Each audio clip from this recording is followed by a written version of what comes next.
इस मार्ग पर चलेंगे और इस मार्ग पर चलने पर मुझे परमात्मा की अविरल भक्ति प्राप्त हो।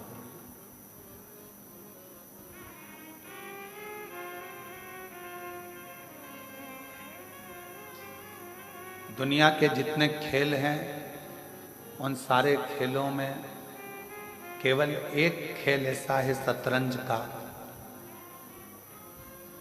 जिसमें कोई भी खेलने आ जाए वो अपने मोहरों से अपने मोहरों को कभी नुकसान नहीं देता, दूसरे को ही देता। बाकी के जितने खेल हैं, बाकी के जितने कर्म हैं, बाकी के जितने भी खेल हैं, उन खेलों में भले एक दूसरे को, अपने वालों को नुकसान मिल सकता है, पर शतरंज अपने पासों से अपने पासों को नुकसान नहीं देता।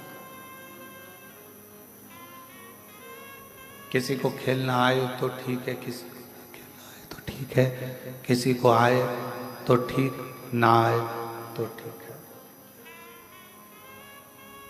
बस आप अपना कर्तव्य करते चले। शिव महापुराण के 2 शब्द हैं, एक लगाव, एक विश्वास।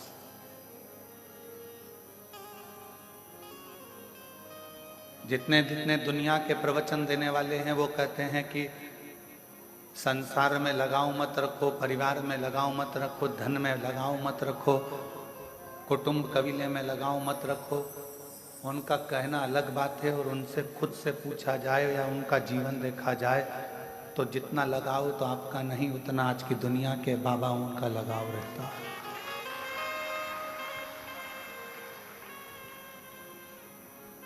शिव पुराण कह रहे,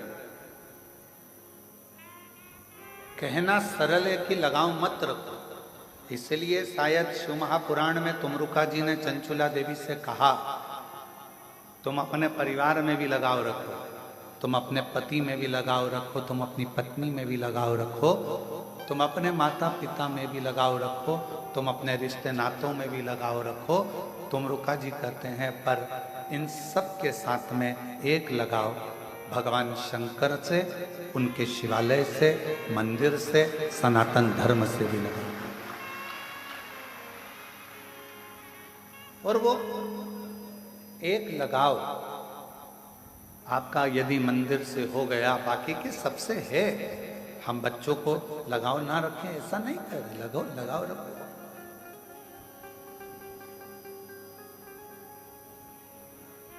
लगाव लगाते लगाते एक लगाव मेरे भगवान से, मेरे शंभू से, मेरे त्रिकालदर्शी से, मेरे कैलाशी से, मेरे अविनाशी से, मेरे शंकर से अवश्य रखें। वो लगाव आपकी जिंदगी का सुख प्रदान करेगा, वो लगाव आपकी जिंदगी का सुख प्रदान करेगा। शिव से किया गया लगाव, बेस कम कर दे भाई। शिव से किया गया लगाव, भगवान शंकर के शिवालय से किया गया लगाव, भगवान से किया गया लगाव एक न एक दिन आपको सुख अवश्य देगा, अवश्य। और मैंने तेरे भरोसे बाबा, तेरे ही भरोसे हवा बीच उड़ती बाबा, डोर घटो छठी नाम पट्टी जवानी, भोले मैं तेरी कदम, शंभू मैं तेरी कदम, हवा बीच उड़ती जवानी बाबा, डोर हटो छठी नाम कट्टी जवानी, भोले मैं तेरी कदम, शंभू मैं तेरी कदम। शिव से लगाव रखो।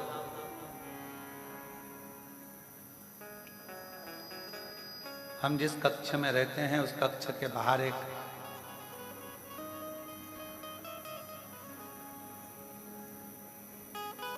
कोई बहन प्रार्थना कर रही थी शिव जी से और बड़ी अच्छी आवाज में माँ पेड़ के पास बैठकर आम के और बोल रही थी।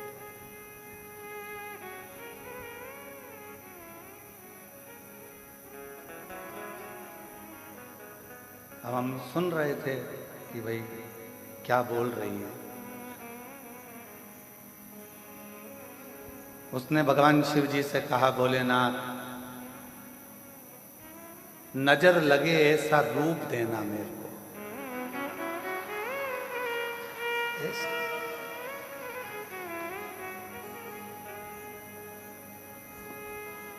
हमने मन में सोचा लोग भगवान से ये भी मांगने आते हैं।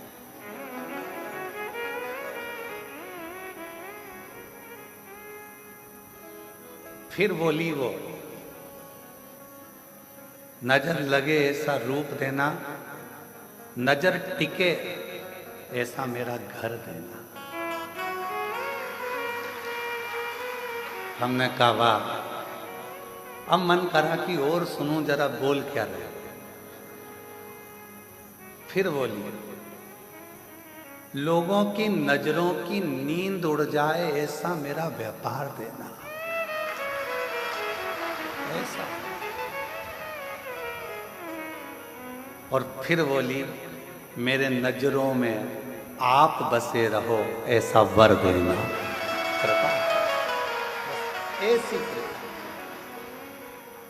अब इसमें उसने क्या गलत मांगा बताओ है। पहले हम भी लगे थे कि बताओ क्या बोल रही है कि नजर लगे ऐसा रूप देना, नजर टिके ऐसा घर देना और दूसरों की नजरों की नींद उड़ जाए ऐसा व्यापार देना और मेरी नजरों में आप हमेशा बसे रहें ऐसा वर देना। ये कृपा आप करते।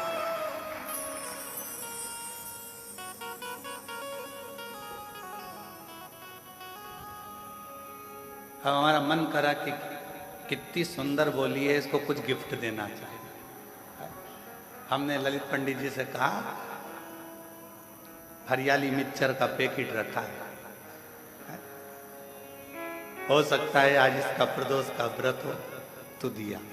तो फिर वो हरियाली मिक्सचर लेकर गया, फिर उनको दिया। तो उसने कहा मेरे को मिक्सचर थोड़ी ना चाहिए था, मुझे तो भगवान शिव से वर चाहिए था कि मेरी नजरों में आप बसे रहें, इससे ज्यादा कुछ भी नहीं चाहिए। आप मेरी नजरों में, क्योंकि एक सांसारिक मनुष्य की दृष्टि में शिव अगर बस गए, भगवान शंकर आकर अगर बस गए तो जीवन एक आनंदित हो जाए।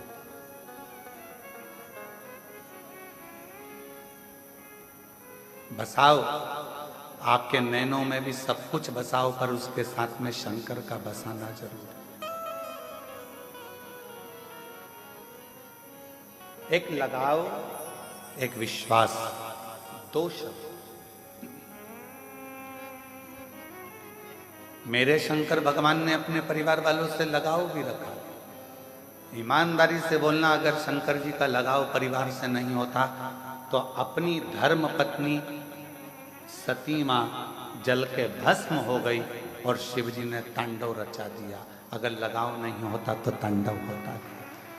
लगाव।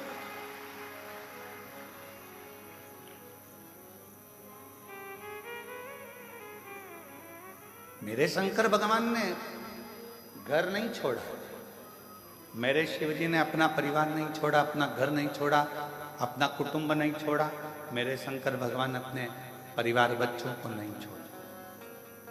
33 कोटि देवता में केवल एक देवाधिदेव महादेव ऐसे हैं जिनका पूरा परिवार जगत में पूजा जाता है।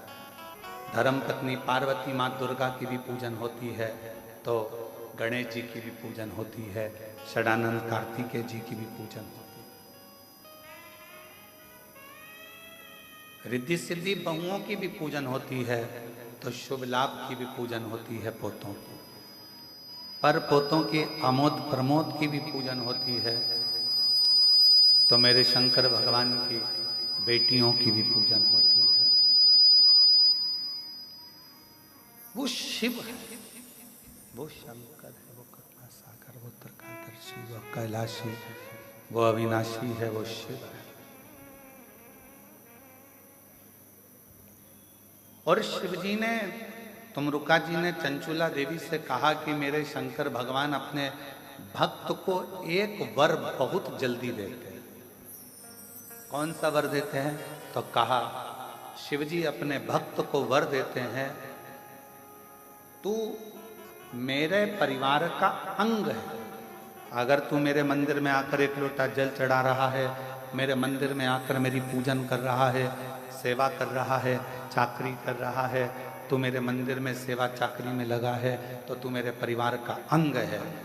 मैं अपनी धर्म पत्नी की पूजन करा सकता हूँ, बेटों की करा सकता हूँ, बेटियों की करा सकता हूँ, पोता पोती की पूजन करा सकता हूँ।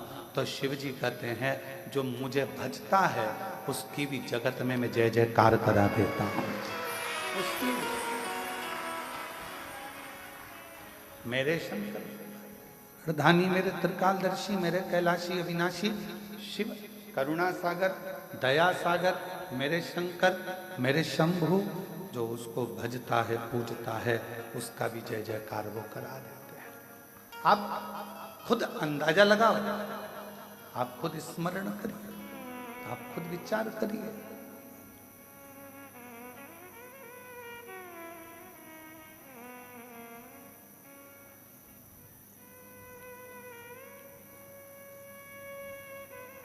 आप रोज भगवान शिव के मंदिर जाना चालू करो, शिव जी के मंदिर में एक लोटा जल चढ़ाना प्रारंभ करो, श्री शिवाय नमस्तुभ्यम बोलना प्रारंभ करो, भगवान के भजन गाना प्रारंभ करो। मोहल्ले में, कॉलोनी में तुम्हारा वैल्यू इतनी ऊपर हो जाएगी कि मोहल्ले में कोई भी धार्मिक कार्यक्रम होगा सबसे पहले निमंत्रण तुम्हारे पास ही आएगा। करके देखो, प्रैक्टिकल करिए। शिव जी के मंदिर जाना चालू करो, शंकर जी का गुणगान गाना चालू करो, मंत्र बोलना चालू करो, श्री शिवाय नमस्तुभ्यम बोलना चालू करो, भगवान की विरल भक्ति को धारण करना प्रारंभ करो। धीरे धीरे मोहल्ले के लोग, कॉलोनी के लोग, मंदिर के लोग आपको सम्मान देने लगेंगे। जी जी, कल हमने प्रदोष के भजन रखे, तुम्हें तो आना ही पड़ेगा, तुम्हारे बिना हम कार्यक्रम नहीं करेंगे।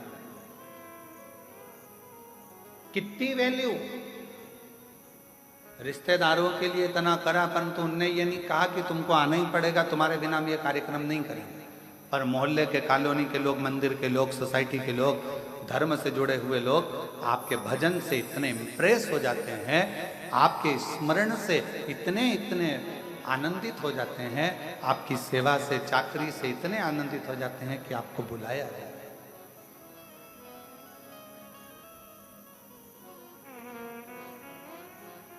आप सेवा में लगो तो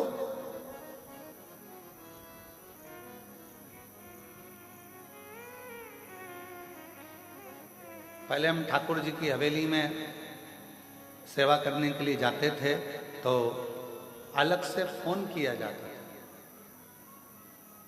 अलग से फोन करते। वो रूठी आंटी बैठी हुई हैं भाभी, वो प्रेम भाभी, वो फोन करती है अलग से, है गुरु जी, महाराज जी आपको आना है श्रृंगार करने के लिए, बाबा के लाड लड़ाने के लिए, ठाकुर जी के आज नौका विहार है, आज ये करना है, आज वो करना है, अलग से। तो घर के लोग कहते थे तुम बड़े वीआईपी हो, तुम्हें अलग से फोन कर कर बुलाया जाता है, और इतने सारे दर्शन करने आते हैं उनको नहीं बुलाते। हमने कहा जो ठाकुर की सेवा में, शिव की सेवा में, भगवान की सेवा में जो लगा हुआ है उसको अलग से ही फोन कर कर बुलाया जाता है, क्योंकि ये मेरी सेवा में लगा अलग से। और अंत समय प्रभु आना पड़ेगा, वचन दिया तो निभाना पड़ेगा, आए ना आए प्रभु कुटुंब कबीरा, अंत समय प्रभु आना पड़ेगा, वचन दिया तो निभाना पड़ेगा, अंत समय प्रभु आना पड़ेगा, वचन दिया तो निभाना पड़ेगा। शिव मेरे वचन को निभाते हैं। आप बस दो शब्द अपने अंदर उतार लो, एक लगाव, एक विश्वास। लगाव भी शिव जी से रखिए और विश्वास भी शिव पर रखिए। फिर देखिए कि मेरे शिव आपके लिए क्या क्या करते हैं, कैसे कैसे करेंगे। आप लगाव भी रखो, विश्वास भी।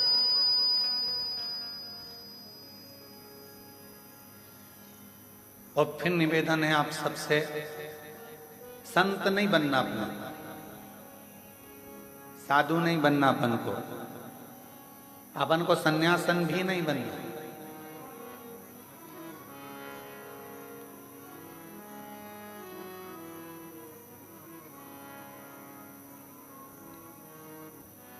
कई मेरी बेटियां कहती है गुरुजी मेरा मन नहीं है कि मैं शादी करूं। हम उनसे कहते हैं जरूर करो। अरे गुरुजी हमारे घर का हाल देख रहे हैं, परिवार देख रहे हैं, इन लोगों को देख रहे हैं, उन लोगों को देख रहे हैं, सब रो रहे हैं, शादी करके करेंगे क्या? हमने कहा नहीं नहीं नहीं, करो, जरूर करो। क्यों? भगवान जितनी जल्दी संतों पर कृपा नहीं करता, उतनी जल्दी गृहस्थी पर कृपा करता। आवाज ठीक नहीं है, गला पकड़ रहा है। भगवान जितनी जल्दी संतों पर कृपा नहीं करता, उतनी जल्दी गृहस्थी पर कृपा करता है। साधु, सन्यासी, तपस्वी, साधक, उपासक पर जितनी कृपा नहीं करता, उतनी जल्दी जो काम में लगा है, व्यापार में लगा हुआ है, घर में लगा है, परिवार के भरण पोषण में लगा है, चलते फिरते राम राम राम राम कह रहा है, भगवत नाम बोल रहा है, नाम जाप कर रहा है, भगवान उतनी जल्दी कृपा उस पर करते। संत तुकाराम जी, मीराबाई, कर्माबाई, नामदेव जी, इन सबको देखो, सबको देखो।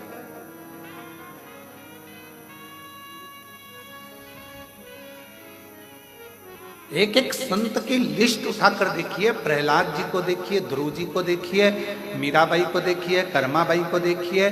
जितने जितने जिन्होंने भगवान को प्राप्त करा, उन्होंने अपना कोई घर नहीं त्यागा था। उन्होंने तो बस अपने भीतर के विकारों को, अहंकार को, काम को, लोभ को, आसक्ति को, तृष्णा को, वासना को त्याग दिया था। तो भगवान को मिलने में देरी नहीं, वो मिल गए।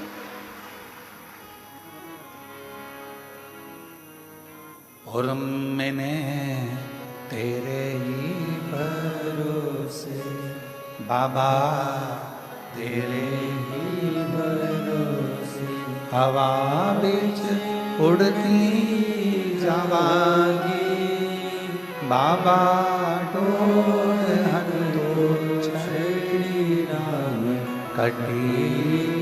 इन स्पीकरों को थोड़ा कम कर दो, हट से रहे हैं। मैं तेरी पतंग शंभो, मैं तेरी पतंग हवा बिच उड़ती जावागी, बाबा डोर हर तो छड़ी नाम कटी जावागी। शिव कथा कर रहे, भगवान शंकर का चरित्र कर, शिव महापुराण की कथा कर।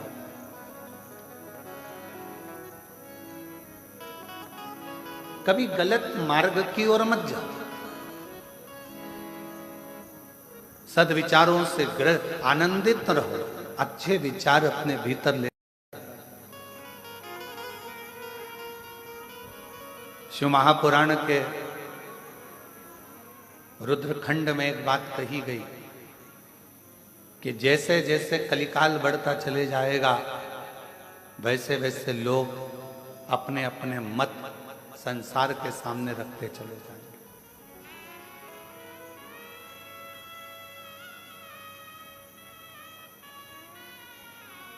कलिकाल बढ़ेगा, लोग अपने अपने मत रखेंगे। कोई कहेगा नमः शिवाय बोलो, कोई कहेगा ओम नमः शिवाय बोलो, कोई कहेगा राम राम बोलो, कोई कहेगा हरे कृष्ण बोलो, कोई कहेगा ये बोलो, कोई कहेगा वो बोलो, कोई कहेगा इसको मत बोलो, कोई कहेगा ऐसा मत बोलो।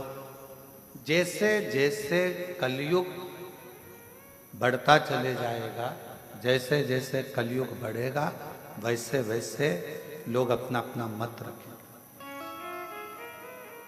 अब दुनिया के लोग अपना मत रख रहे हैं तो तुम भी अपना मत रखो।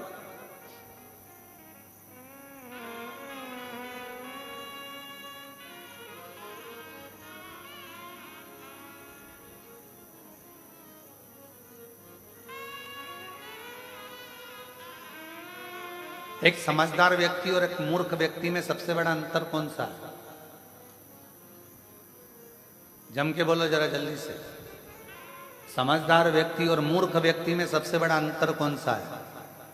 समझदार व्यक्ति और मूर्ख व्यक्ति में सबसे बड़ा अंतर है, मूर्ख व्यक्ति के कान में कोई भी कुछ भी आकर भर कर चले जाता है और वो भड़क जाता है, और समझदार व्यक्ति पहले सोचता है, विचारता है, फिर उसका जवाब देता है, भड़कता नहीं है। ये समझदार और मूर्ख व्यक्ति के अंदर अंतर है। अब उसमें संसार के लोग, आप लोग, हम, आप कौन हैं, ये आपके और हमारे ऊपर निर्भर करता है। किसी ने कुछ कहा आप भड़क गए, किसी ने कुछ बोला आपको आग लग गई, किसी ने कुछ कहा आपने तुरंत क्रोध कर दिया, किसी ने कुछ बोला आपने अपशब्द कह दिया। ये मूर्खता है, ये मूर्ख व्यक्ति की निशानी। और समझदार व्यक्ति की निशानी, अगर किसी ने कुछ कहा है तो पहले उस पर विचार किया जाए, समझा जाए। 2 दिन, 5 दिन, 7 दिन, 3 दिन, 4 दिन, 1 दिन उस पर विचार करो, थोड़ा समझो।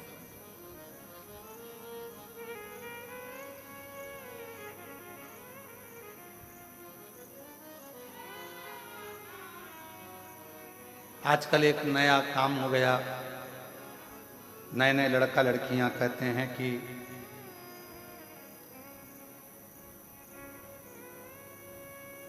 गलत भोजन में, नॉनवेज में दिक्कत क्या। मैं उन बेटा बेटियों से कहूंगा, कभी एक बार शिव महापुराण में नहीं पढ़ सकते तो एक बार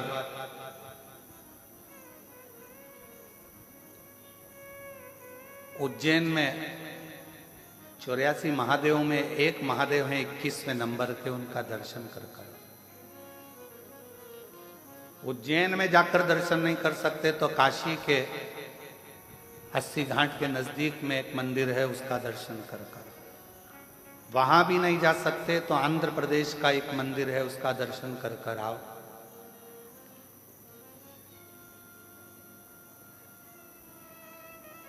जिस मंदिर का नाम कुकरेश्वर महादेव। क्या नाम है भगवान का? कुकरेश्वर महादेव। अब कुकर किसको कहा जाता है? भगवान शिव का एक नाम कुकरेश्वर महादेव पड़ा, कुकर किसको कहा जाता है? कुक्कुट किसको कहते हैं? कुक्कुटेश्वर महादेव उनका नाम पड़ा तो कुक्कुट किसको कहते हैं? कहा मुर्गे को कहा जाता है। किसको कहते हैं? जम के बोलो जरा। मुर्गे को। कुक्कुट किसको कहते हैं? मुर्गे को। तो शिवजी का नाम कुकरेश्वर महादेव कैसे हो गया? 84 महादेवों में से 21वें नंबर के महादेव हैं कुकरेश्वर महादेव, जो कि राम घाट के पास में उज्जैनी अवंतिकापुरी में विराजमान। कुकरेश्वर महादेव काशी में 80 घाट के नजदीक में विराजमान है। कुकरेश्वर महादेव स्वयं आंध्र प्रदेश में विराजमान। कौड़ी जी के पास। कैसे नाम पड़ गए? जो लोग कहते हैं कि नॉनवेज अच्छा है, जो लोग कहते हैं कि मांसाहार ठीक है, जो लोग कहते हैं ऐसा ठीक है, जिनकी बुद्धि में आजकल के ज़माने में बिठा दिया जाता है कि गलत भोजन करो, गलत भोजन करो, गलत भोजन करो। मेरा उनसे निवेदन है, एक बार हमारे बाबा के दर्शन भी करो, बाबा का दर्शन। कि कितनी सुंदर कथा आती है कोकरेश्वर महादेव की। 84 महादेव में एक महादेव हैं, काशी में जो विराजमान है कुकरेश्वर महादेव, उनकी भी बड़ी रोचक कथा है। आंध्र प्रदेश में जो कुकरेश्वर महादेव विराजमान है, उनकी भी बड़ी रोचक कथा है। इन कथाओं को निकालो कि शिव जी को भी कौन सा नाम मिला? मुर्गे का नाम, कुकरेश्वर महादेव।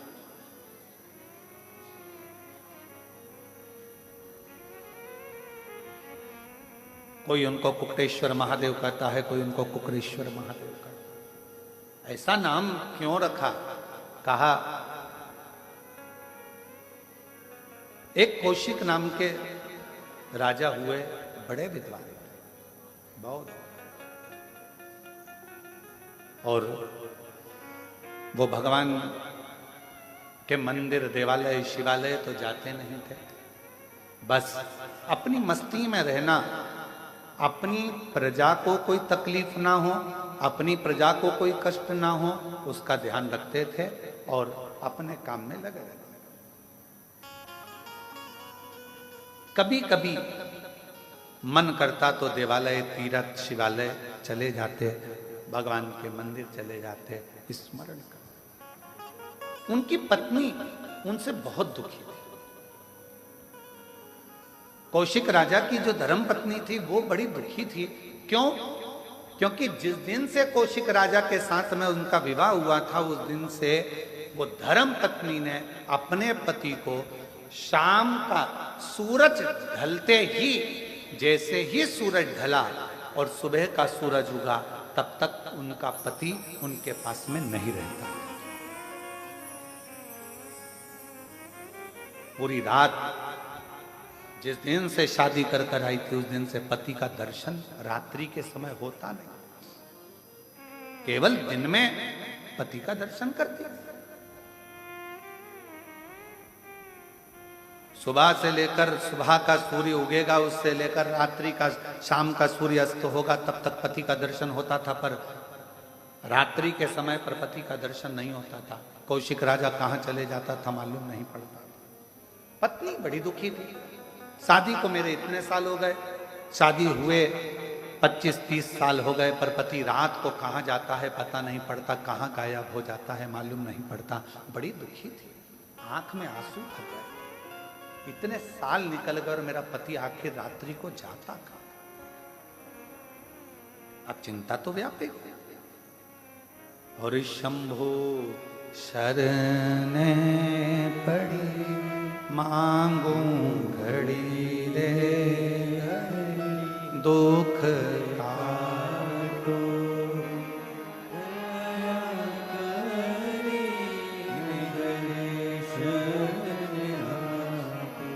ओ शंभो शरण मांगू घड़ी रे, दुख काटो, दया करी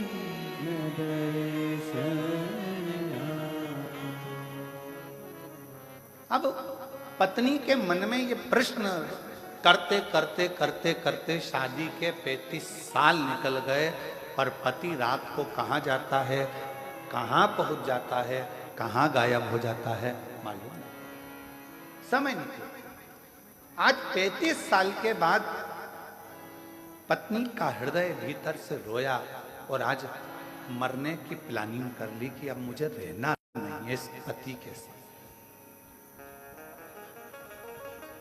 मुझे अब इस पति के साथ नहीं रहना जो 35 साल से रात्रि को ना जाने कहाँ गायब हो जाता है पता नहीं पड़ता। अब मैं इसके साथ नहीं रहूंगी। और हो सकता है कि आज का समय होता तो शायद तलाक ले लेती, पर पूर्व का समय था तो वो सीधे अपने प्राणों को त्यागने के लिए चल और प्राणों को त्यागने के लिए जैसे ही चली, बस जानकर एक कुएं में अपने प्राणों को, एक बावड़ी में अपने प्राणों को त्यागने ही वाली थी, इतनी देर में वहीं से गालव ऋषि निकल कर जा रहे हैं। अब देखिएगा जरा, शंकर करुणा कैसी करता है, शिव कृपा कैसी करता है। जब जब व्यक्ति हारता है, जब जब व्यक्ति हारता है, और अगर उसने कभी जिंदगी में एक लोटा जल चढ़ाया होता है, तो उसके हार के समय पर शिव खुद किसी ना किसी को भेज देते। शिव करुणा सागर किसी ना किसी को भेजते हैं। गालव ऋषि का आगमन हुआ और गुरु का काम क्या है?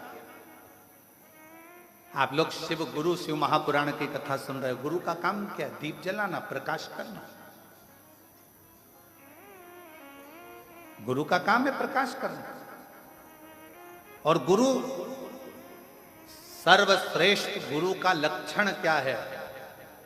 सर्वश्रेष्ठ गुरु वही होता है, एक राजा के महल में भी दीप लगाए तो एक गरीब की झोपड़ी में भी दीप लगाए तो समझना कि गुरु है।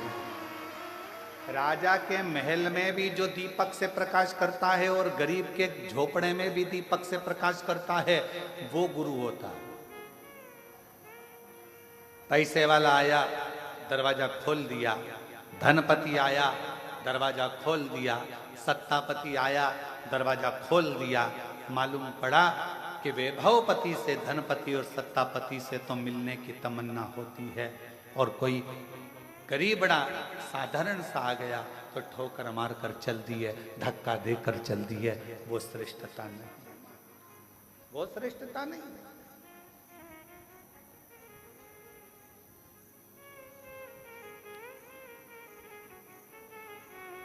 एक साधारण भी आए तो उसका सम्मान, और एक राजा भी आए तो उसका सम्मान, एक धनपति भी आए तो उसका सम्मान, और एक गरीबड़ा भी आए तो उसका सम्मान, उसके अपमान ना।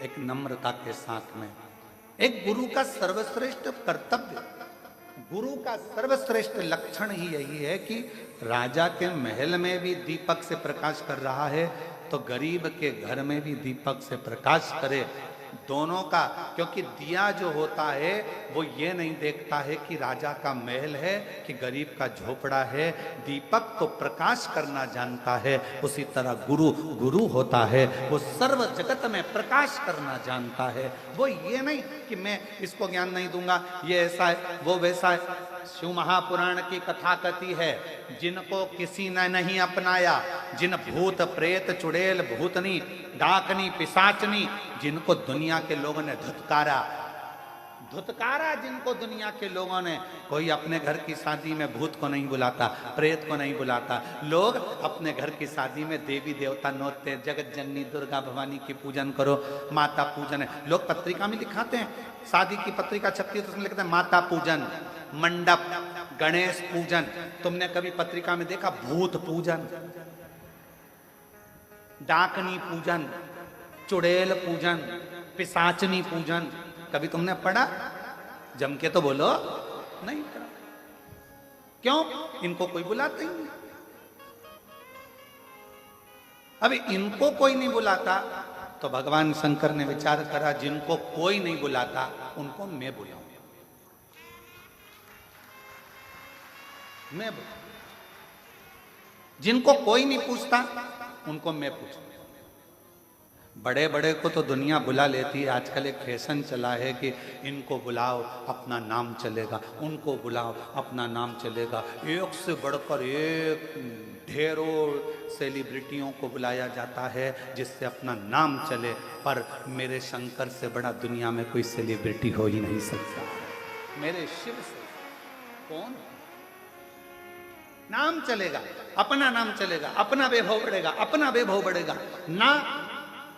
शिव महापुराण की कथा कहती है, भगवान शंकर तैयार हुए, दूल्हा बने और उन्होंने सबसे पहला काम भगवान ब्रह्मा और विष्णु से कहा, तुम्हारे बारातियों को आगे ले जाओ, मना नहीं है, पर मेरे बाराती अब आएंगे, तुम घबरा जाओगे। डमरू खड़का कर उनने बुलाया, डाकनी पिशाचनी चुड़ैल भूत भयंकर। किसी की 1 आंख थी, किसी की 12 आंख थी, किसी के 12 मुंह थे, किसी के 10 मुंह थे, अलग अलग। पांव की तो पूछो ही मती, किसी के हजारों और किसी का एक भी नहीं। और जिसका एक भी पांव नहीं था उसको एक जगह बिठा देते थे और दूसरा भूत आकर उसमें लात मारता था तो वो देवताओं में जाकर भरा जाता था। देवता देखकर घबरा जाते थे तो वो आगे भग जाते थे, फिर दूसरा आता था तो वो देखता था, फिर ये रुक गया, फिर उसने लात दी गेंद की तरह, फिर गया।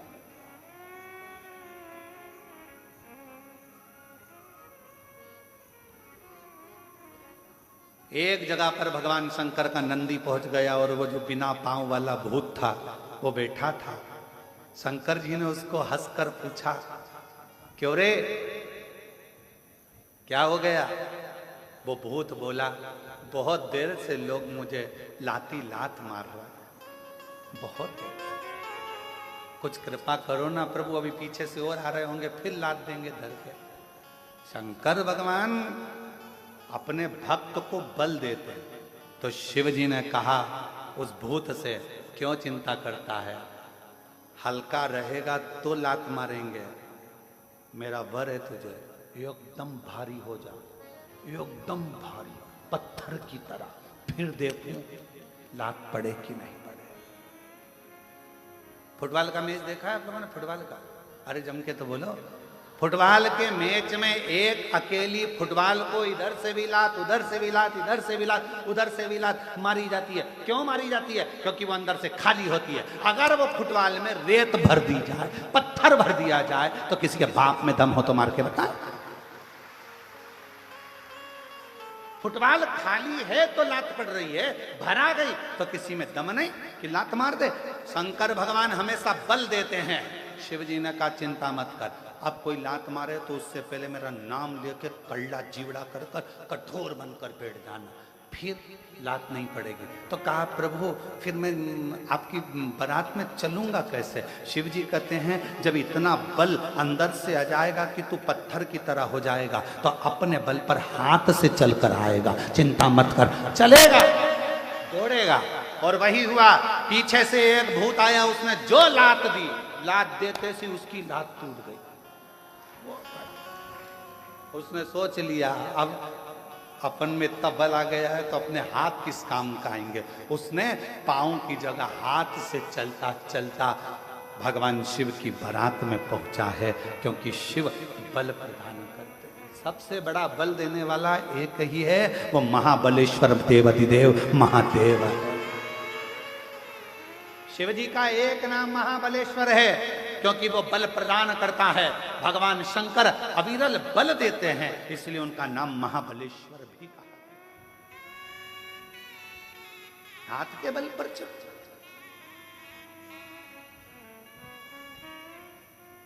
कई लोग बहुत रोते हैं, अब हमारा क्या होगा रे भगवान, अब हमारा क्या होगा रे भगवान। भगवान कहता है क्यों चिंता करते हैं, जगत पर विश्वास कर कर देखा था, उसने धोखा दिया, जगत के लोगों ने ठोकर दी, अब खुद पर विश्वास कर, खुद को मजबूत कर, किसी की सामर्थ्यता नहीं कि कोई तुझे ठोकर लगा, खुद की।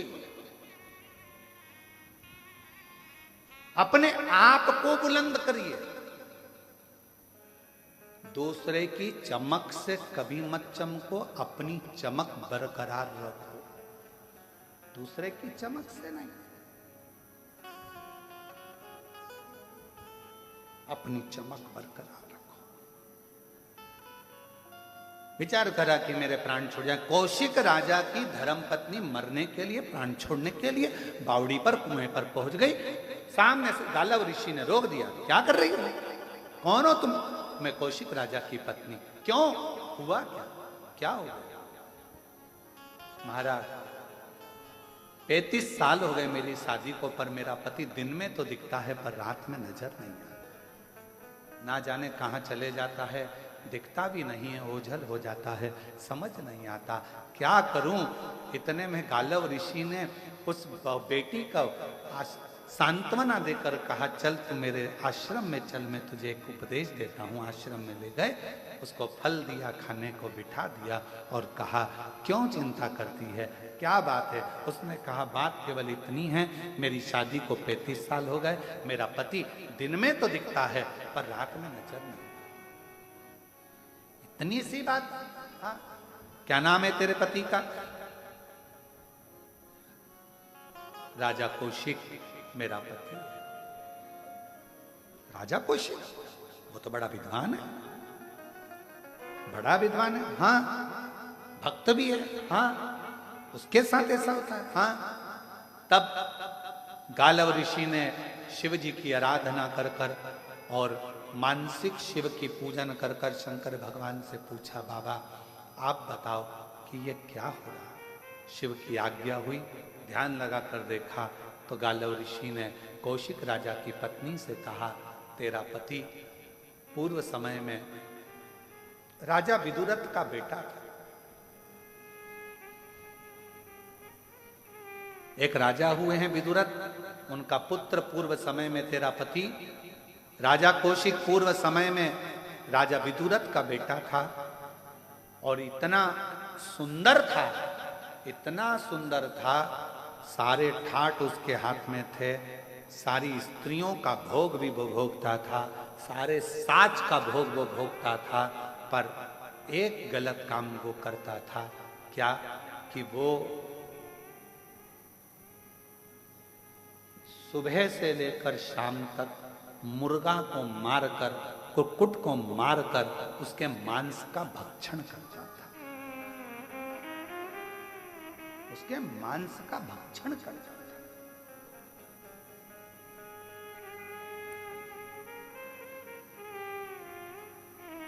सारे कुक्कुट मारे जाने लगे।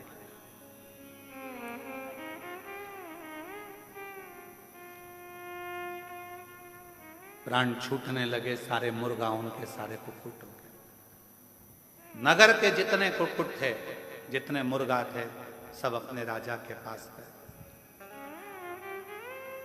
राजा का नाम था, मुर्गाओं का, कुक्कुट का जो राजा होता है उसका नाम होता है ताम्रचूर्ण। क्या नाम है? ताम्रचूर्ण।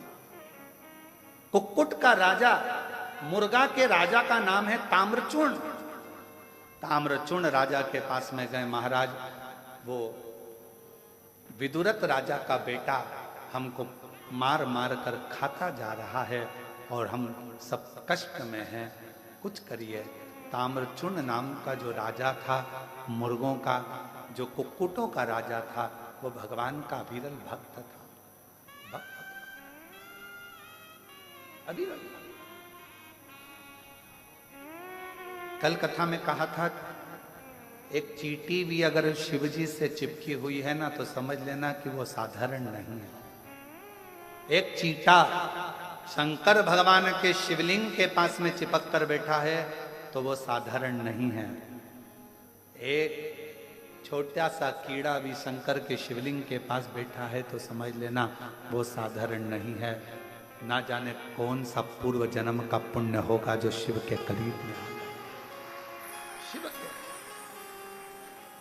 जितने भी शिव भक्त कुबेरेश्वर बाबा की धरा पर पहुंचते हैं, और अगर हम सीहोर में रहते हैं, कुबेरेश्वर बाबा के धाम में रहते हैं, तो हम इन भक्तों का दर्शन कहीं से भी एकांत से हम करते रहते हैं कि बड़े किस्मत वाले हैं जो बाबा के धाम में कंकर शंकर की भूमि पर आए हैं।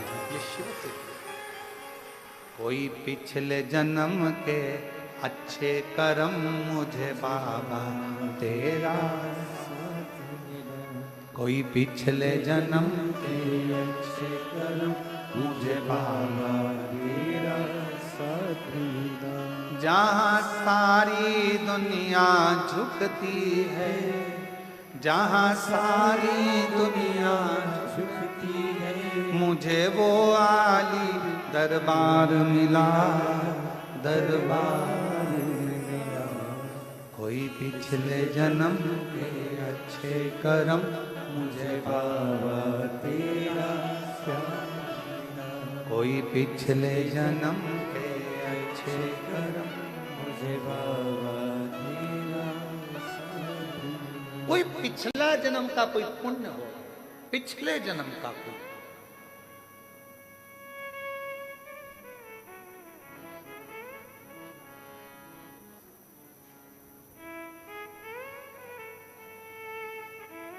और पिछले जन्म का कोई पुण्य होगा जो आप शंकर जी के इस कुबरेश्वर धाम में आकर बैठे, कोई पिछले जन्म का पुण्य होगा जो आप शिव जी की कथा को सुन रहे हैं, कोई पिछले जन्म का हमारा पुण्य होगा जो शिव जी की कथा को बाँच रहे हैं, कोई पिछले जन्म का पुण्य होगा जो बाबा की इस पवित्र धरा का लाभ ले रहे हैं। ये पूर्व का सुख, आज का नहीं।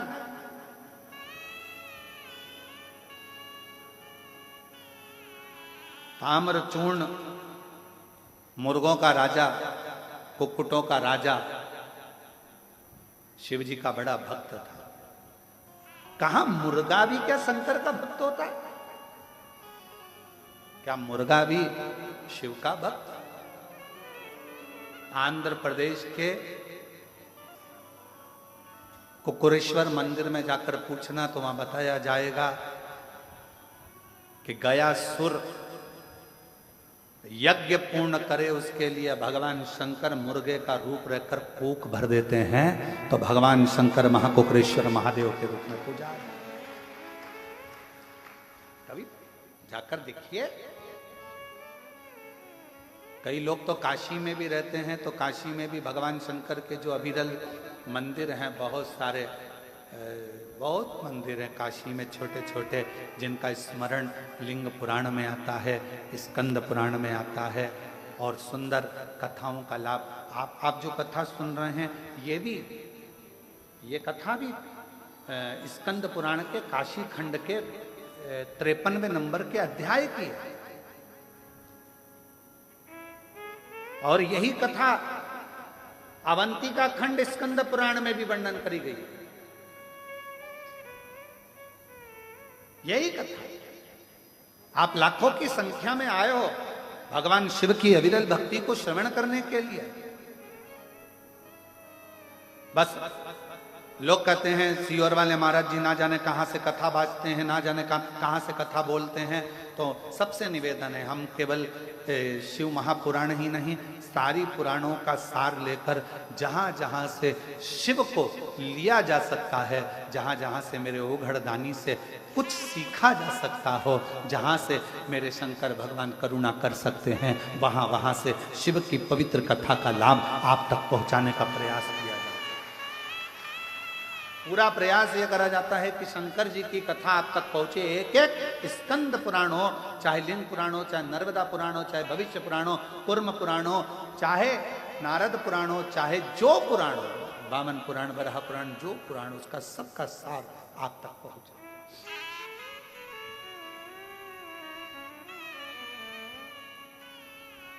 तो कहा ताम्रचूर्ण राजा, कुक्कुटों का राजा, मुर्गाओं का राजा, भगवान का उपासक था, और उस राजा के पास सूचना पहुंच गई कि ये विदुरथ नाम के राजा का बेटा तो हमको मार मार कर खाए जा रहा है और बहुत कष्ट दे रहा है, कुछ कृपा करिए, कुछ दया करिए,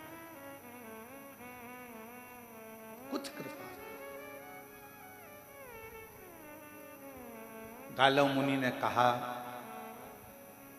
रानी से, हे रानी, तभी उसी समय ताम्रचूर्ण राजा को क्रोध आ गया जो शिवजी के मंदिर से आ रहा है, जो शंकर की आराधना में डूबा रहता है, शिव की उपासना में डूबा रहता है, भगवान शंकर की आराधना में जो डूबा रहता है, धीरे धीरे धीरे धीरे शिव का अंश का भाव, उसमें एक अंश मात्र का शिव करुणा का भाव आने लगता है और उसकी वाणी भी सिद्ध हो जाती है। कबीरदास जी का एक प्रसंग सामने आता है कि कबीरदास जी के बेटे के पास में एक व्यक्ति आया और आकर किसी ने कहा कि इस व्यक्ति को शरीर में कुष्ठ रोग हो गया। कुष्ठ रोग? हमने सुना है कि आप ठीक कर देते हो। कबीरदास जी के बेटे ने कहा कोई बात नहीं। कबीरदास जी के बेटे ने 3 बार राम राम राम कहा और कहा जाओ तुम ठीक हो गए, और उसका रोग समाप्त हो गया। रोग समाप्त हो गया,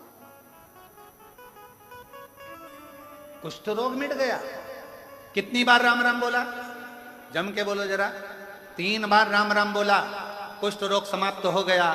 वो चले गया। थोड़ी देर बाद कबीरदास जी आए और कबीरा बाबा ने पूछा, बेटा क्या बात है, ये जो बाहर गया ये कौन था? कहा इसके शरीर में कुष्ठ रोग हो गया था, बीमार था, आस लेकर आया था, इसलिए मैंने 3 बार राम राम राम राम कहकर उसका रोग समाप्त कर दिया। कबीरदास जी की आंख में जल झलक गया। कबीरा बाबा ने कहा अपने बेटे से,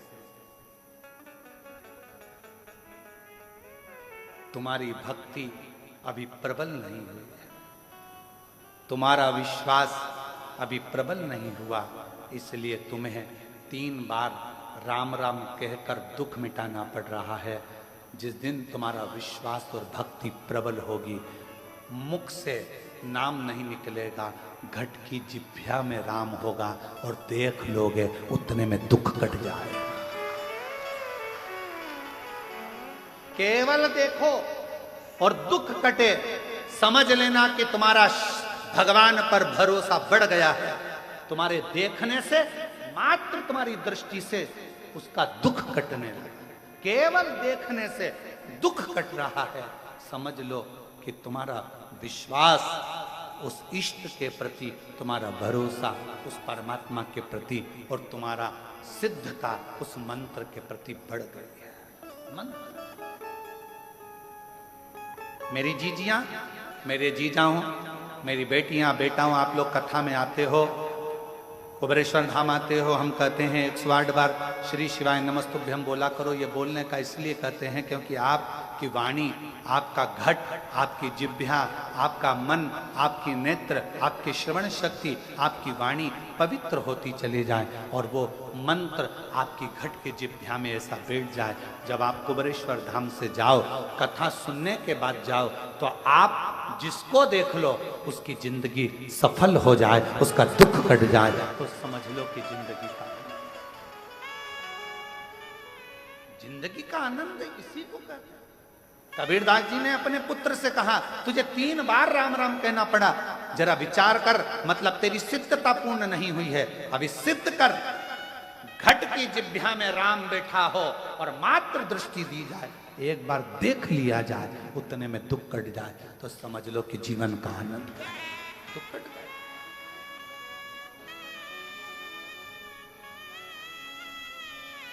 और मेरे भोले तेरा सहारा है, मेरे भोले तेरा सहारा है, मेरी नैया का तू किनारा है, मेरी नैया का तू किनारा है, मेरे बाबा तुझे पुकारा है, मेरे बाबा तुझे पुकारा है, मेरी नैया का तू किनारा, मेरी नैया का तू किनारा। कोई शिव का भक्त, कबीरदास जी का पद याद रखना कि कबीरदास जी ने अपने बेटे से कहा था कि भगवान की ऐसी सिद्धता प्राप्त कर, ऐसा मंत्र जाप कर, ऐसा स्मरण कर कि बोलना भी नहीं पड़े और सामने देखा और उसको रोग मुक्त हो जाए, तकलीफ मिट जाए, कष्ट मिट जाए, मात्र देखने से।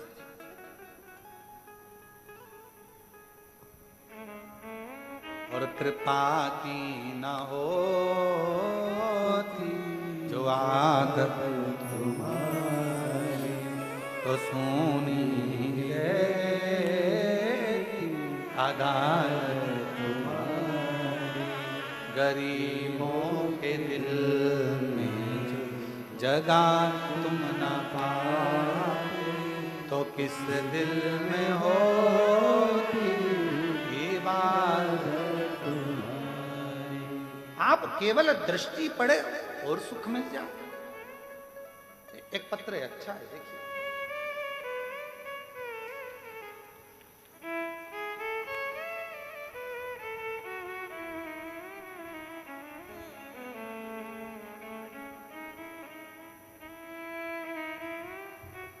मैं सीहोर की बेटी हूं, आरती नामदेव वर्मा। कहीं बैठी हैं आप ही हैं? इंदौर नाका बजरंग कॉलोनी की रहने वाली। मेरी शादी को कई साल हो गए थे, संतान का सुख नहीं था।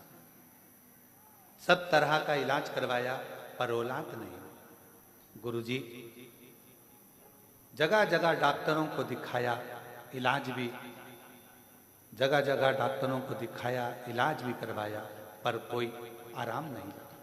फिर मुझे मेरी बहनों को और मम्मी ने आपकी कथा के बारे में बताया। फिर मैंने टीवी पर कथा सुनना प्रारंभ करी। बड़े प्रसन्न भी हुए कि हमारे सीहोर के हैं आप, और कथा का भाव रहा। गुरुदेव आंकड़े की जड़ का प्रयोग किया, और प्रयोग करने के बाद भी जब कोई रिजल्ट सामने नहीं आया तब मेरी माँ ने कहा तू एक बार सीहोर आ। यहीं इंदौर नाके से गुरुजी रोज कुबेरेश्वर धाम के सामने से निकलते हैं, यहाँ से आते हैं, यहाँ से जाते हैं। एक बार खड़ी होकर हर हर महादेव चिल्लाना तो ध्यान तो जाएगा, निगाह तो पड़ेगी। तब मैं आई, बाबा के धाम पूजन भी करी कंकर शंकर की, आप मिले नहीं। फिर सफेद आंकड़े की जड़ फिर बन बाहर खड़े होकर आप निकलकर गाड़ी से जा रहे थे, मैं चिल्लाकर बोली तो आपकी दृष्टि पड़ी। गुरुदेव पशुपतिनाथ का व्रत किया और बाबा की ऐसी कृपा हुई कि कई सालों के बाद 17 सितंबर 2022 को पुत्र रत्न की प्राप्ति हुई। मैं बाबा को प्रणाम करूं।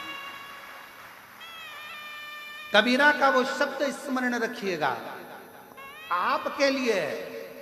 आप भी अगर शिव नाम को जप रहे हो, भगवान की विरल भक्ति कर रहे हो, एक लोटा जल चढ़ा रहे हो, शिव का भजन कर रहे हो, वहां से निकल कर भी जा रहे हो तो ना जाने कितने जीवों का कल्याण करते जाओ। एक पत्र और अच्छा देखिए।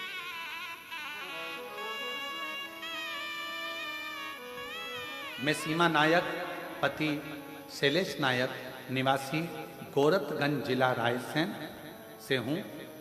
मैं बाबा का क्या वर्णन करूं। मेरी शादी को 19 साल हो गए थे। मेरे यहाँ पर 2 बेटियां, एक 18 साल की है, दूसरी 14 साल की है। पर एक स्त्री को जो सम्मान मिलना चाहिए, क्या पता दुनिया के लोग क्यों ऐसे होते हैं गुरुदेव कि लड़का होने पर सम्मान करते हैं पर लड़की के बाद सम्मान नहीं करते। ये दुनिया की रीत है भाई। पर मेरा आपसे निवेदन है, जहां बैठे हैं आ सकते हैं बेलपत्र लेने के लिए, पर निवेदन करूंगा, बेटा होने के बाद लोग कहते हैं सम्मान मिलता है, पर मेरी दृष्टि कहती है जो सम्मान बेटी होने के बाद देवलोक में मिलता है वो सम्मान कहीं नहीं। ये दुनिया की गलत सोच है, गलत विचार है कि बेटा होना चाहिए, बेटा होना चाहिए। अरे भाई, बेटा एक कुल को और बेटी 2 कुल को तारती है। गुरुदेव 18 साल की बेटी हो गई तो भी लोग ताना देते थे, 2 लड़की है, 2 बेटियां हैं, बेटा नहीं, बेटा नहीं। ना जाने क्यों लोग अलग से छिटक देते हैं। ऐसा लगता है कि क्या बेटी का होना श्रेष्ठ नहीं। तब किसी ने कहा कि सियोर वाला महाराज की कथा टीवी पर आती है, सुना करो। तब मैंने 2023 में पति के साथ 1 लोटा जल चढ़ाना चालू करा। 2024 में सीहोर आ गई, महाशिवरात्रि रुद्राक्ष महोत्सव 7 दिन इसी पंडाल में बैठकर कथा सुनी, पशुपतिनाथ का व्रत किया, बाबा से प्रार्थना करी और बाबा ने मेरी सुन ली। मेरी बेटी एक 18 साल की है, एक 14 साल की है, और बाबा की कृपा से आज 2024 दिसंबर के महीने में मेरे बाबा ने सबका मुंह बंद कर दिया, मुझे लड़का दे दिया। मैं बाबा को प्रणाम करूं। बेटे का फोटो भी लगा रहे, कहीं बैठी हो तो आ सकती हैं, जिन जिन के नाम लिए जा रहे हैं वो आ सकते हैं। सीहोर वाली बेटी भी आ सकती है। एक पत्र और बड़ा सुंदर है।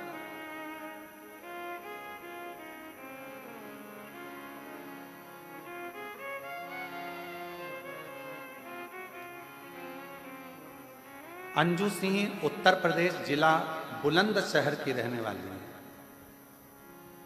और अंजू सिंह उत्तर प्रदेश जिला बुलंदशहर की रहने वाली हैं। एक लोटे जल का मैं क्या वर्णन करूं गुरुदेव। मेरी शादी को 10 साल हो गए थे, मुझे कोई संतान प्राप्ति नहीं हुई। मैंने बहुत प्रयास करा परंतु कोई लाभ प्राप्त नहीं हुआ, अतः डॉक्टर ने भी साथ छोड़ दिया। मुझे भी फिर विष्णु महापुराण के बारे में एक सहेली ने बताया। मैंने आपकी कथा, पत्र पढ़ रहे हो, एलईडी पर आ रहा है, आपकी कथा सुनी और रोज शिवजी को 1 लोटा जल चढ़ाना शुरू करा। मैंने आपके बताए अनुसार पशुपतिनाथ का व्रत किया और सफेद आंकड़े की जड़ का उपाय करा। बाबा की कृपा से उसी महीने मेरा गर्भ ठहर गया। बाबा ने ऐसी करुणा करी, 10 साल के बाद मुझे पुत्र रत्न की प्राप्ति हुई। मैं बाबा को प्रणाम करने के लिए आया। शिव उपासना किसको कहते हैं? और तेरी कृपा का क्या है भरोसा, कब किस पर हो जरा सी हम पर कर दो, ओ जरा सी। एक पत्र और है, अच्छा है, देखिए। मेरा नाम राजू बाई, पति संजय है, गांव तनोड़िया, जिला आगर, मालवा, मध्य प्रदेश की रहने वाली हूँ। 1 लोटे जल का मैं वर्णन करूं। 2022 में मेरे बेटे मोहित सिसोदिया ने आर्मी की तैयारी की। उसमें 2 सेकंड फासला रह गया, रस्सी खींच दी गई, बेटा निराश हो गया। कोशिश करना, फिर अगली बार फिर कोशिश करना, मैंने बेटे को समझाया। तब 2023 में भर्ती आई। गुरुजी, मैंने कहा कि सीहोर वाला महाराज कहता है बाबा का नाम लेकर अपनी मेहनत को 4 गुना बढ़ाओ, अपनी मेहनत को 4 गुना बढ़ाओ और पशुपति व्रत करो। तो मेरे बेटे मोहित ने 2 बार पशुपतिनाथ का व्रत करा और मैंने सोमवार का व्रत किया। और मोहित ने मेहनत करी, दिन रात 4 गुना पढ़ाई भी करी, क्योंकि आप कहते हो कि मेहनत को 4 गुना करो। और अब की बार बेटा कहता है कि 100% मेरा नंबर आएगा। बाबा की क्या वर्णन करूं गुरुदेव। बेटे ने मेहनत तो करी पर फिजिकल में 100% अंक जो लाना थे वो रह गए। फिर बेटा घबरा गया, अंत में फिर तैयारी करी और मेरा बेटा उस समय पर बहुत रोया।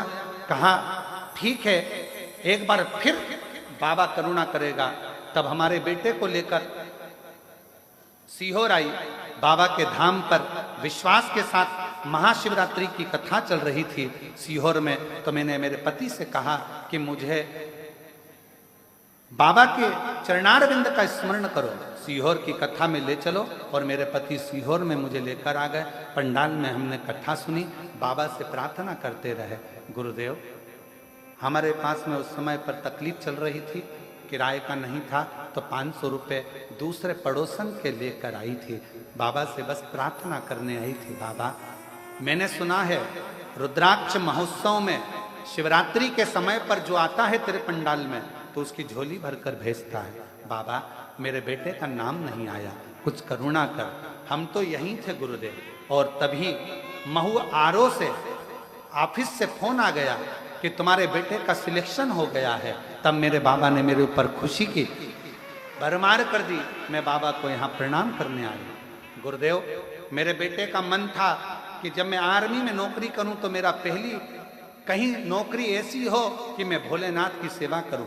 आज मेरे बेटे की ज्वाइनिंग होने के बाद बेटे की पहली नौकरी अमरनाथ की ड्यूटी लगी है। अमरनाथ में मेरा बेटा ड्यूटी कर रहा है। बेटे का फोटो लगा रही हूं, बेटे का फोटो लगाया गया है। अब मेरा बेटा आर्मी में हो गया। जहां बैठे हों आ सकते हैं जिनका नाम लिया।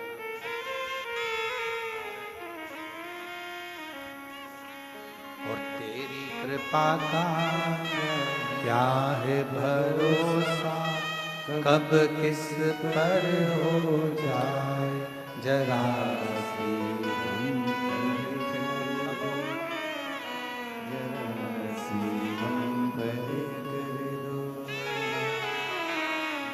पर भी हो गई तेरी करुणा कृपा वो भव पार हुआ। सीहोर की बेटी है, कई सालों तक 5 साल 6 साल 7 साल ऐसे निकलते चले गए, संतान का सुख नहीं आया। तब शिव से प्रार्थना करी, बाबा से करुणा करी और शिव कृपा से कई वर्षों के बाद बाबा ने झोली भरी। ये शिव की करुणा, जिस पर भी हो गई तेरी कृपा करुणा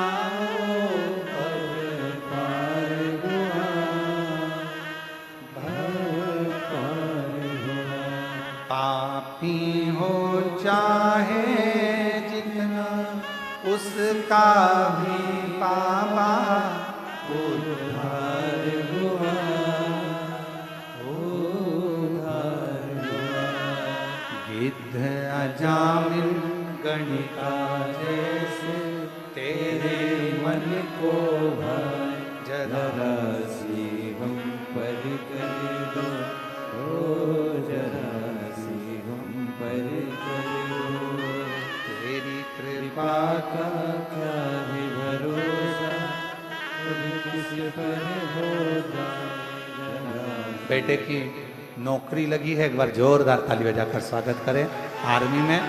और अभी ड्यूटी लगी है बाबा अमरनाथ जी के चरणों में, एक बार जोरदार ताली बजाकर स्वागत।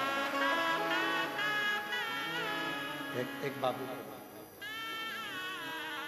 विश्वास, भरोसा। अब कितना भरोसा करते हैं। कबीरा बाबा का वो पद याद रखना कि अपनी भक्ति के बल को इतना बढ़ाना कि केवल दृष्टि पड़ जाए और जगत का कल्याण हो जाए। केवल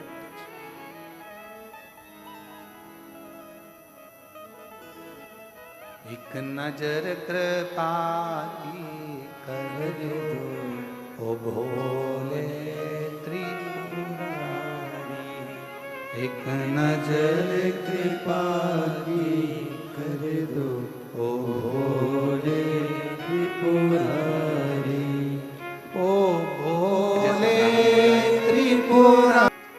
और गुरु दीक्षा पाठ पूजन का जो क्रम रहेगा वो सुबह 9 बजे से रहेगा। गुरु पूर्णिमा पर आशीष वचन सभी जितने शिव भक्त हैं पूरे दुनिया में जो शंकर जी को मानते हैं, उन सभी शिव भक्तों के लिए आशीष वचन का समय टीवी पर आस्था चैनल पर और पंडाल में दोपहर में 1 बजे से 2:30 बजे तक रहेगा। 1.5 घंटे का ये आशीष वचन रहेगा और फिर बाबा का सुंदर आनंद भय धारण करेंगे। सभी लोग साथ में शिव नाम का स्मरण, भाव से प्रार्थना।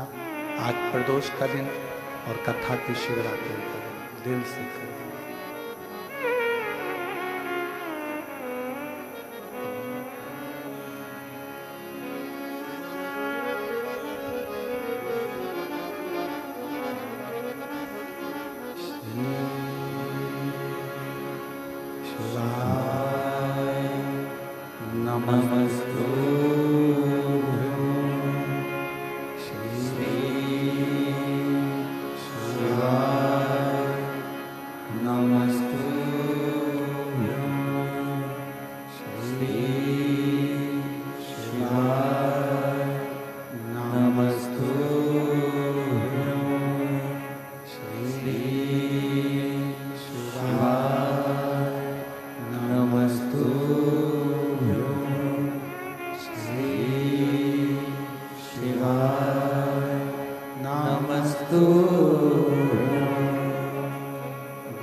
शमशान वासी हमारा, शमशान वासी हमारा, ओ भोला सब दुख काटो,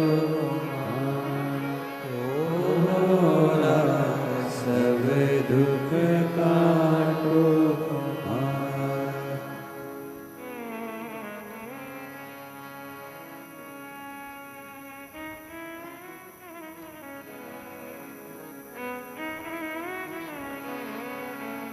बाबा देवदेवी महादेव भगवान शिव ओगड़दानी त्रिकालदर्शी कैलाशी विनाशी भगवान शंकर की पवित्र कथा कह शिव महापुराण की कथा वर्णन कर रही है।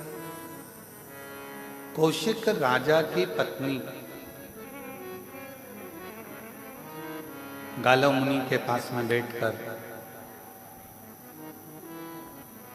अपने पति का पूर्व का वृतांत सुन रही है।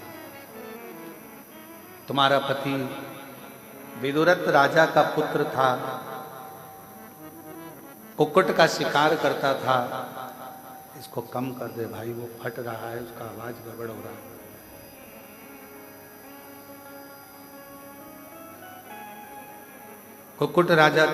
कुक्कुट का शिकार करता था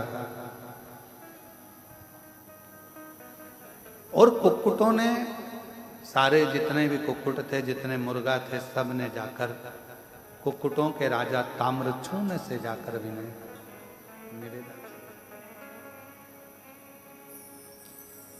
ताम्रचूर्ण से कहा। अब उनको कौन बताए कि ताम्रचूर्ण शिव का उपासक था, भजन करने वाला, स्मरण करने वाला, नाम जाप करने वाला। भले वो पक्षी था, कुक्कुट था, पर राजा होकर शिव की आराधना में लगा रहता, शिव उपासना में लगा रहता।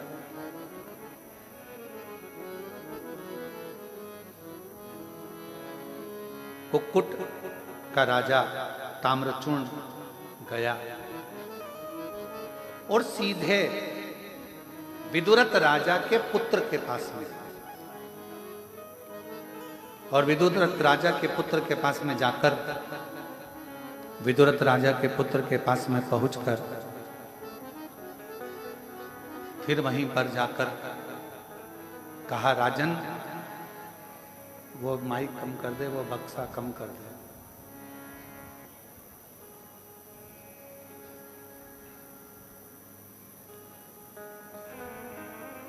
विदुरथ राजा के पुत्र के पास में जब ताम्रचूर्ण गया और ताम्रचूर्ण ने जाकर विदुरथ, ये ठीक है, ये गड़बड़ है। ताम्रचूर्ण ने जाकर विदुरथ राजा के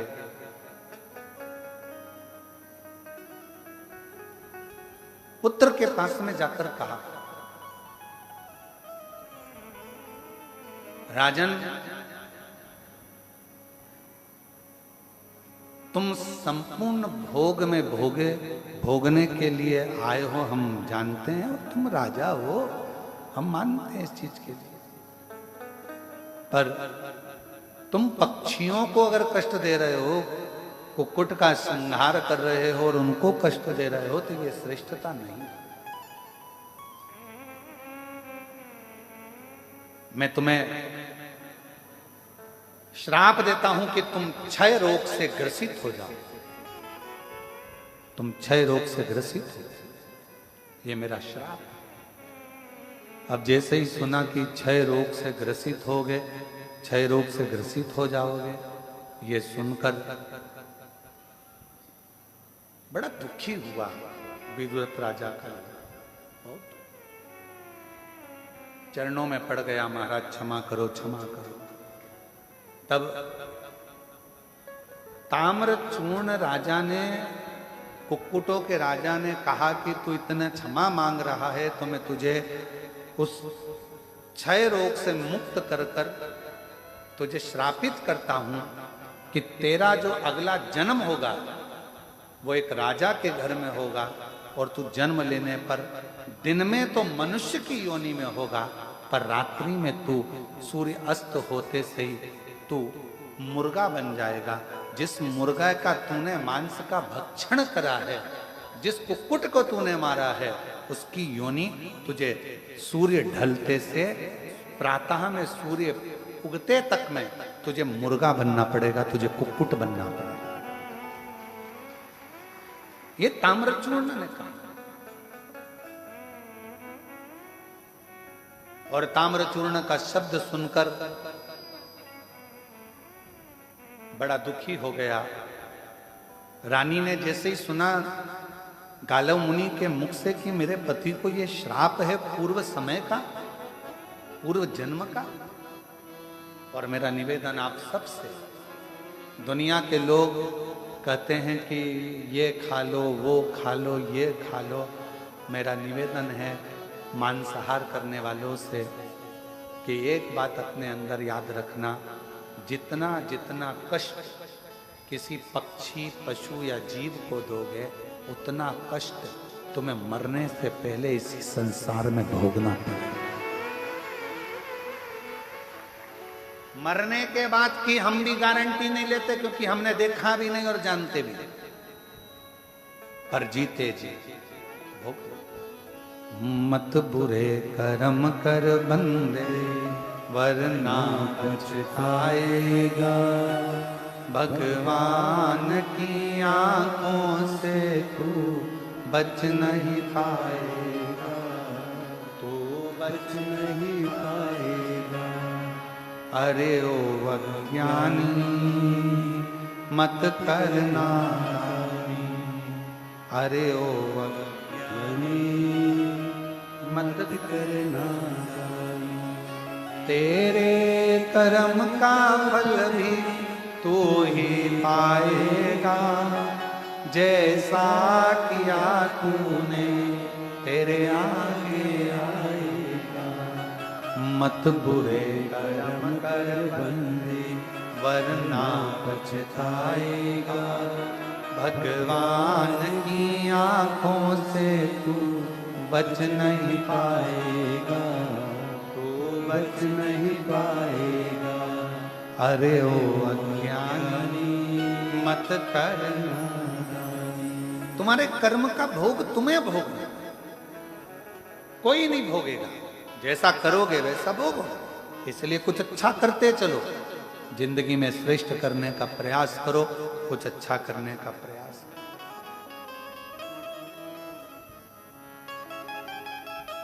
अब रानी ने फिर हाथ जोड़कर प्रार्थना कर गालव मुनि से कहा कि अब मेरे पति को इस योनि से मुक्ति कैसे मिले, वो मुर्गा ना बने, कुक्कुट ना बने, उससे मुक्ति कैसे?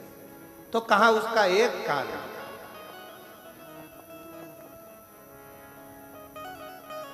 जिस स्थान पर ताम्रचूर्ण ने तप करा,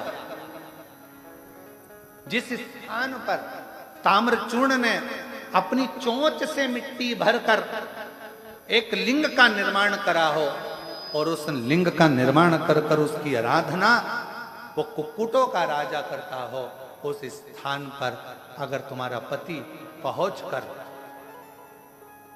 शिव का अभिषेक कर कर, पूजन कर कर, अर्चना कर कर क्षमा याचना करे, तो वो उस योनि से मुक्त हो सकता। महाराज,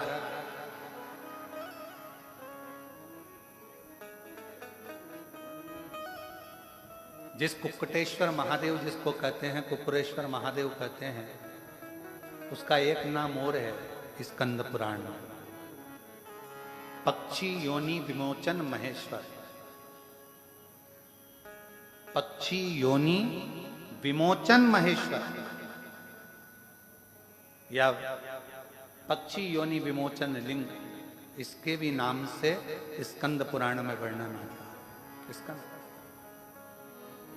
हम काशी में रहने वालों से कहेंगे कि एक बार कुक्कुटेश्वर महादेव का दर्शन, कुक्कुरेश्वर महादेव का दर्शन अवश्य करें। और यहाँ